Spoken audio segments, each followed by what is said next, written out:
The latest. Thank you for your love and support. I appreciate you all. A chilling warning has just been issued from Abidjan. The government of Ivory Coast is now advising its own citizens to avoid the northern part of their nation. The reason? Unidentified armed groups, often described as terrorist elements, are gaining ground, just like they are doing in Mali, Niger, and Burkina Faso. This isn't just a local disturbance, it is a critical moment for West Africa. For too long, some nations believed this fire will be contained to the Sahel. They watched, they waited, and in some cases, they criticized those who actively fought the phenomena. Now, the flames are linking at their own borders. To understand today, we must revisit yesterday. The roots of this instability run deep, back to the arbitrary lines drawn on map by colonial powers. These lines split communities, ignored local dynamics, and created nations ill-equipped to handle the complex challenges that will emerge decades later. When the security challenges in Mali, Niger, and Burkina Faso began to escalate, these leaders cried out. They argued that external influence, combined with internal fragilities, were fueling these groups. They asked for genuine, immediate support without strings attached. But what did they get? Sometimes condemnation, sometimes sanctions from ECOWAS, African Union, often a deafening silence from neighbors who believed they were immune. It's an old African proverb: when your neighbor's beard is on fire, fetch water for your own. But did some African neighbors truly fetch water, or they simply watched? The leaders of the Sahel, Mali, Niger, and Burkina Faso took a decisive, some would say radical path. They moved to assert full sovereignty, dismantle perceived external influences, and tackled these armed groups head-on, often with direct, firm action. The approach was controversial. They faced isolation from some regional bodies and strong criticism from certain international partners. But their argument was clear. The conventional methods were failing, and a new strategy was necessary to secure their people. State Department issued a travel ban notice to their nationals living in Ivory Coast towards the north and northeast of Ivory Coast. Very high risks of terrorism. And yes, you heard that right. Very high risks of terrorism. They tell us on the sites that exercise of increased presence in Ivory Coast due to crime, terrorists, unrest, and others, in certain areas presenting risks. Increased, they say, do not travel to the border region, no. Due to risks of crime and terrorists. They even put the map of Ivory Coast and marked in red the north and the northeast. Yes, the American department themselves forbid nationals to go to the northeast of Ivory Coast because of the risk of terrorism. We agree with the Burkina television, which showed us a video last week where we saw terrorists fleeing. Burkina entered Ivory Coast. From Ivory Coast, they started shooting at the FDS of Burkina. Despite that, some RHDP TOL came to ask us for proof. The Ivorian Minister of Communication, spokesperson for the Ivorian government, asked for proof. Here is proof. The U.S. Department tells their nationals not to go to the north and northeast. They add that the U.S. government has limited capacity to provide services. routine or emergency to U.S. citizens outside Abidjan. U.S. government employees working in Ivory Coast are not authorized to drive outside major cities at night and need two-car convoys for official travel. Outside coastal highways and main north-south highways. It is advised for American citizens to take the same precautions. This is the site here. You can go see. Yes, while when we say the north of Ivory Coast and the northeast is infested with terrorists, the same RADP there. Come, tell us how. Meanwhile, the Minister of Defense, Deputy Prime Minister of Ivory Coast, went before the Senate in 2020 to ask to increase the defense budget. Because there were terrorists in the north of Ivory Coast who were peoples. He himself said that they were peoples. At what point does he come to accuse VDPs in 2026? We are shocked. And the sheep come and say no. The briefs, it's false. You lie. The United States did not lie about that. It is the map from Global Initiative since March 2020. They had already done investigations with cities like Tauba and others, where they said that over there it was infested with terrorists. In 2021, Captain Traore was not there. How do we do that? How do we do that? On this, I come back to you with new information. I send you lots of kisses.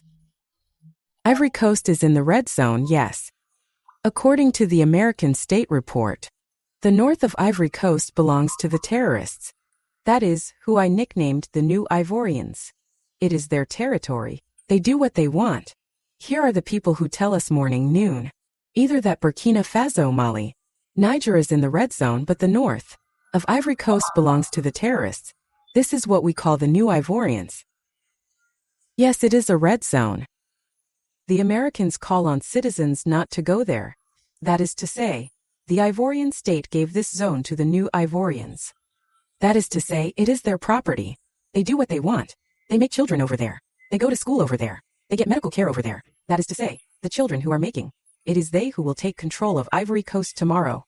You see, when people are there morning, noon, evening, they mock Mali. Yes, Mali, yes, it's a red zone. Burkina Faso, it's a red zone. Niger, it's a red zone.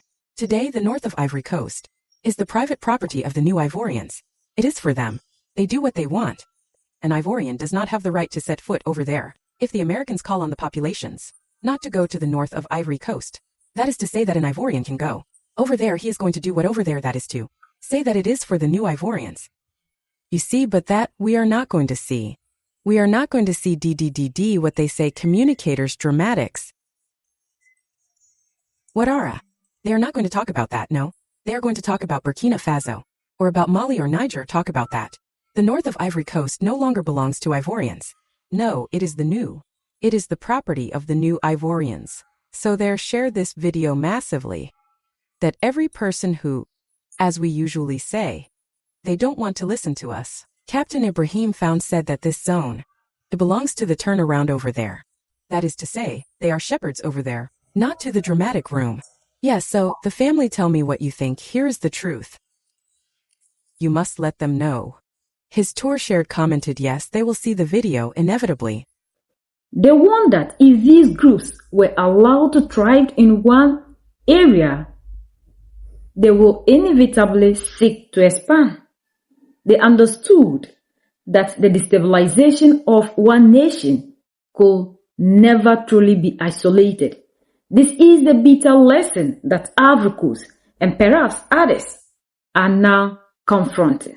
The very groups that the Sahelian nations have been battling are now reportedly active in Côte d'Ivoire.